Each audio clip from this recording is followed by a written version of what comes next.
வணக்கம். Science research சேனலுக்கு உங்களை அன்புடன் வரவேற்கிறேன். இன்னைக்கு நம்மளோட சேனல்ல மூனோட சர்ஃபேஸ்ல இருக்கக்கூடிய குப்பைகள பத்தி தான் பார்க்க போறோம். பொதுவாவே பூமி முழுவதுமே குப்பையா மாறிட்டு வருது. அளவுக்கு அதிகமான பிளாஸ்டிக் கழிவுகளால பூமி மொத்தமாவே ஒரு குப்பை காடா மாறிடுச்சு. இதையும் மீறி மூனோட சர்ஃபேஸ்லயும் நிறைய குப்பைகள் இருக்கிறதா ஆஸ்ட்ரானமர்ஸ் கண்டுபிடிச்சிருக்காங்க. இந்த குப்பைகள் 100க்கும் மேற்பட்ட வகைகளா காணப்படுது. இதுல 70 வெஹிக்கிள்ஸ் காணப்படுது.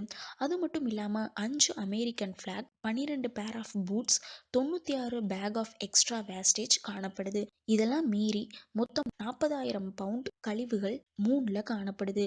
பெரும்பாலும் இந்த கழிவுகள் எல்லாமே ஸ்பேஸ் கிராஃப்டோட crashes, TV cameras, film magazines, Apollo 16 ஆஸ்ட்ரோனாட்டோட ஃபோட்டோ, அப்புறம் ஃபுட் கிட், ஒரு ஸ்மால் டிஸ்க், இந்த மாதிரி பல பொருட்கள் காணப்படுது. ஃப்யூச்சரில் சயின்டிஸ்ட் என்ன முடிவு பண்ணியிருக்காங்க அப்படின்னா, மூணில் இருக்கக்கூடிய இந்த குப்பைகளை கண்டிப்பாக அகற்றணும் அப்படின்னும் அதுக்கான ஆராய்ச்சியில் தாங்கள் ஈடுபட போகிறதாகவும் தெரிவிச்சிருக்காங்க. என நேர்களே, இன்றைக்கி நம்மளோட சேனலில் மூணோட சர்ஃபேஸில் இருக்கக்கூடிய குப்பைகளை பற்றி தெரிஞ்சிருப்பீங்க. இந்த மாதிரி அறிவியல் சம்மந்தமான கேள்விகள் உங்களுக்கு எதுவும் இருந்துச்சுன்னா கீழே கமெண்ட் பாக்ஸில் சொல்லுங்கள்.